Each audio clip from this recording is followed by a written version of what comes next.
ഞാൻ നിങ്ങൾക്ക് നിരവധി പ്രൊജക്ടറുകൾ അത് പല ബ്രാൻഡുകളുടേതായിട്ട് പരിചയപ്പെടുത്തിയിട്ടുണ്ട്.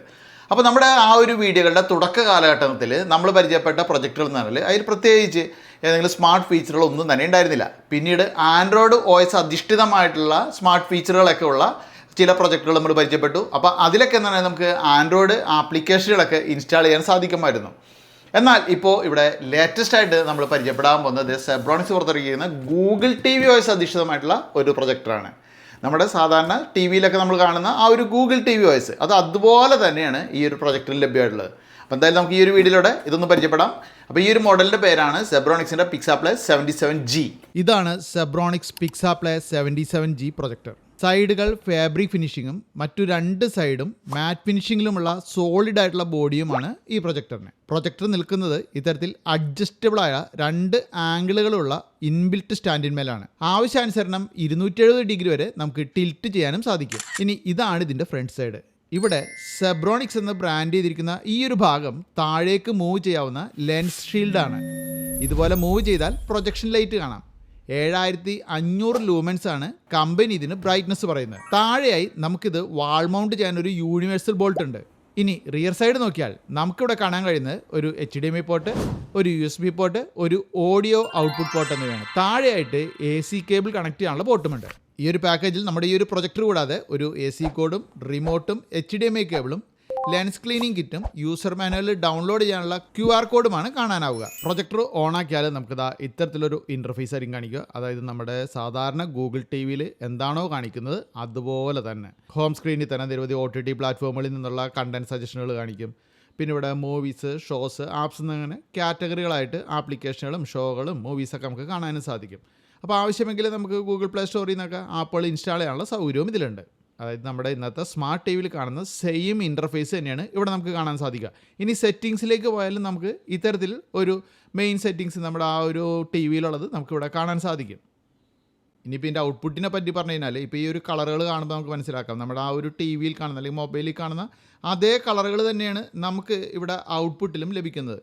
അല്ലാണ്ട് ഇപ്പോൾ ഒരു റെഡിന് വരാൻ ഗ്രേ കളർ അങ്ങനത്തെ ഒരു ചേഞ്ചൊന്നും ഇവിടെയില്ല. ഇവിടെ കൃത്യമായിട്ടുള്ളൊരു കളർ ഔട്ട്പുട്ട് തന്നെ ലഭിക്കുന്നുണ്ട്. പിന്നെ നമുക്ക് അത്യാവശ്യം ഒരു ജനലും വാതിലും അടച്ചിട്ട് കഴിഞ്ഞാൽ ഭയങ്കര ഇരുട്ടാവണമെന്നില്ല, എന്നാലും ജനലും വാതിലൊന്ന് അടച്ചിട്ട് കഴിഞ്ഞാൽ പോലും നമുക്ക് വിഷ്വൽ കാണാവുന്ന രീതിയിലൊരു ബ്രൈറ്റ്നസ് ഉണ്ട്. എന്നാലും ഓവർ ബ്രൈറ്റ്നസ് ഇവിടെ നമുക്ക് വാഗ്ദാനം ചെയ്യുന്നൊന്നുമില്ല കമ്പനി. ഗൂഗിൾ TV OS ആയതുകൊണ്ട് അതിൻ്റെ സെറ്റിങ്സും അത് കൂടാതെ പ്രൊജക്ടറിൻ്റെ സെറ്റിങ്സ് വേറൊരു ഭാഗത്തായിട്ടാണ് ഇതിൽ അലൈൻ ചെയ്തിരിക്കുന്നത്. ഇപ്പോൾ ഇവിടെ നമുക്ക് ആ ഒരു സോഴ്സ് സെലക്ട് ചെയ്യുന്ന കഴിഞ്ഞാൽ നമുക്ക് HDMI വേണോ USB വേണോ അങ്ങനെയുള്ള ആ ഒരു സോഴ്സുകളൊക്കെ ഇതുപോലെ സെലക്ട് ചെയ്യാൻ സാധിക്കും. ഇത് ഓട്ടോ ഫോക്കസും ഓട്ടോ കീസ്റ്റോൺ കറക്ഷനുമുള്ള ഒരു പ്രൊജക്ടറാണ്. അപ്പോൾ അതുകൊണ്ട് തന്നെ ഇതിൻ്റെ ഡിസ്പ്ലേ സെറ്റിങ്സിൽ നമുക്ക് ഇത്തരത്തിൽ അത് സ്റ്റാർട്ടപ്പിൽ വേണോ, ഡിവൈസ് എടുത്തിട്ട് നമ്മൾ അങ്ങോട്ടും ഇങ്ങോട്ടും ചേഞ്ച് ചെയ്ത് വയ്ക്കുമ്പോൾ ഓട്ടോമാറ്റിക് ചേഞ്ച് ആവണോ, അങ്ങനെയൊക്കെ ആ ഒരു 4 സെറ്റിങ്സ് ഇവിടെ എനേബിളും ഡിസേബിൾ ആക്കാനുള്ള ഓപ്ഷൻ ആദ്യം കാണാം. പിന്നെ അതുകൂടാതെ നമുക്ക് മാനുവലായിട്ട് കീസ്റ്റോൺ കറക്ഷൻ ചെയ്യാനുള്ള ഇവിടെ ഓപ്ഷൻ ഉണ്ട്. അതുപോലെ തന്നെ മാനുവൽ ഫോക്കസ് ചെയ്യാനുള്ള ഓപ്ഷൻ ഉണ്ട്. പിന്നെ ഇത് റിമോട്ടിലുണ്ട് നമുക്ക് ഈ ഒരു ഫോക്കസൊക്കെ അഡ്ജസ്റ്റ് ചെയ്യാനുള്ള ഓപ്ഷൻ. ഇതുകൂടാതെ സൂം ലെവൽ അഡ്ജസ്റ്റ് ചെയ്യാനുള്ള സൗകര്യവും നമുക്കിവിടെ കാണാം. പിന്നെ വീഡിയോയുടെ ബ്രൈറ്റ്നസ്സും കോൺട്രാസ്റ്റും സാച്ചുറേഷനൊക്കെ നമുക്ക് standard, dynamic, soft, sports, vivid, natural അങ്ങനെയുള്ള രീതിയിൽ നമുക്ക് പ്രീസെറ്റുകളിൽ നിന്ന് സെലക്ട് ചെയ്യാൻ സാധിക്കും. ഇനി ആവശ്യമെങ്കിൽ യൂസർക്ക് കസ്റ്റമൈസ് ചെയ്യാനുള്ള ഓപ്ഷനും ഇവിടെയുണ്ട്. ഇതുപോലെ തന്നെ ഓഡിയോ ഔട്ട്പുട്ട് നമുക്ക് സ്റ്റാൻഡേർഡ്, മ്യൂസിക്, ന്യൂസ്, മൂവി എന്നിങ്ങനെ 4 പ്രീസെറ്റ് മോഡുകളായിട്ടും പിന്നെ യൂസർക്ക് കസ്റ്റമൈസ് ചെയ്യാനുള്ള ഓപ്ഷനും ഉണ്ട്. നമുക്കൊരു 508 സെൻറ്റിമീറ്റർ വരെയുമുള്ള ഒരു സ്ക്രീനിലേക്ക് ഇതിൽ നിന്നും പ്രൊജക്ഷൻ കിട്ടും. അതായത് ഒരു 200 ഇഞ്ച് എന്ന് പറയാം. അപ്പോൾ ഈ ഒരു പ്രൊജക്റ്റിൽ എന്ന് പറഞ്ഞാൽ നമുക്ക് ഇൻബിൽട്ടായിട്ട് സ്പീക്കറുകളുണ്ട്. പിന്നെ പറഞ്ഞ പോലെ ഒരു ടിൽറ്റ് ചെയ്യാവുന്ന രീതിയിലുള്ള ഒരു ഹാൻഡിലും അല്ലെങ്കിൽ നമുക്ക് സ്റ്റാൻഡായിട്ടൊക്കെ ഉപയോഗിക്കാവുന്ന ഒരു ഫംഗ്ഷൻ, പിന്നെ എല്ലാം ഓട്ടോ ഫോക്കസ്, അതുപോലെ ഓട്ടോ കീസ്റ്റോൺ അങ്ങനെയുള്ളെല്ലാം ഓട്ടോ ആണ്. അപ്പോൾ അത്തരത്തിൽ ഓട്ടോ ഫീച്ചേഴ്സാണ് ഈ ഒരു പ്രൊജക്റ്റിലുള്ളത്. പിന്നെ നമുക്ക് TVയിലെ കാണുന്ന പോലെ തന്നെ നിരവധി OTT പ്ലാറ്റ്ഫോമുകൾ, നെറ്റ്ഫ്ലിക്സ് ഉൾപ്പെടെയുള്ളത് നമുക്ക് ഈ ഒരു പ്രൊജക്റ്റിൽ ഇൻസ്റ്റാൾ ചെയ്ത് ഉപയോഗിക്കാം. അത്യാവശ്യം ഒരു 4-5 GB വരെയൊക്കെ സ്റ്റോറേജ് ഇതിലുണ്ട്.